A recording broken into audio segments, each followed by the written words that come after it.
notre objectif, ce n'est pas d'empêcher un maire de travailler, mais c'est de l'aider, de l'encadrer dans une dynamique et dans la légalité constitutionnelle. En cela, si donc le maire a voulu transférer le débat en faisant croire qu'il dispose d'une délibération pour le groupe scolaire de Médina, il est en train de créer une confusion entre le terrain qui était destiné effectivement à la pose de ce gazon synthétique et la cour de l'école qui n'est pas un terrain de football réglementaire, mais qui est une cour d'école qui sert effectivement à des enseignements apprentissages, autrement dit à l'éducation physique sportive. Nous restons ouverts à accompagner le maire s'il veut s'inscrire dans la légalité. S'il veut aujourd'hui mettre ce gazon à la disposition de la jeunesse de Dakar, pour ne pas dire à la jeunesse de Médina, gratuitement, nous sommes disposés à le faire. Nous sommes disposés à l'appuyer, à l'encourager. S'il peut aujourd'hui mettre ce gazon synthétique à la disposition des établissements sans que ça ne soit à but lucratif. Mais tant qu'il y aura ce but lucratif, je dis que nous opposerons notre veto. Il faut que ce soit très clair, une fois pour toutes. Le 1er donc mai, quand il a essayé de se fourrer, il a envoyé donc le 2 mai une correspondance à l'inspecteur pour lui donner, pour l'informer. Pourquoi donc? Donc, en avant cette information, en sollicitant effectivement cet accompagnement auprès de l'inspecteur de l'enseignement élémentaire, c'est parce qu'il a compris qu'il avait pris effectivement une fausse piste.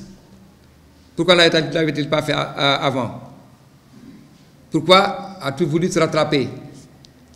C'est pour dire que tout simplement, cette nébuleuse qui précipite un projet aujourd'hui qui ne profite ni à l'école, ni aux enseignants, ni aux parents d'élèves, ni à la jeunesse, mais plutôt à des personnes pour des buts inavoués. Je le dis, je persiste et je signe, le maire de la Médina n'a jamais eu de problème avec le sous-préfet de Dakar Plateau.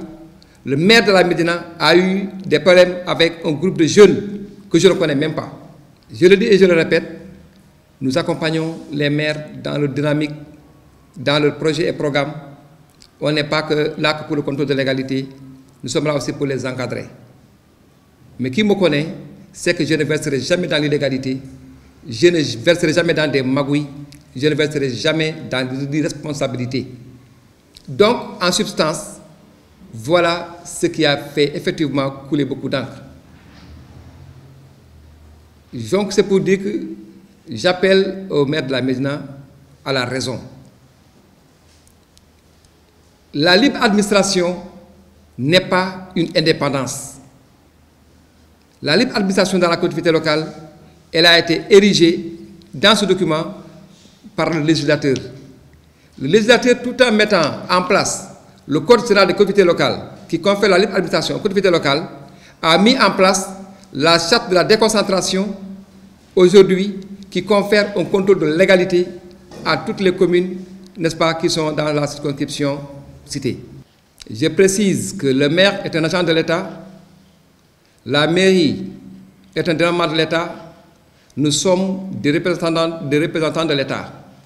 On ne peut pas avoir un discours antagoniste, on ne peut pas avoir un discours opposé. Nous travaillons pour la même cité, pour les mêmes conditions.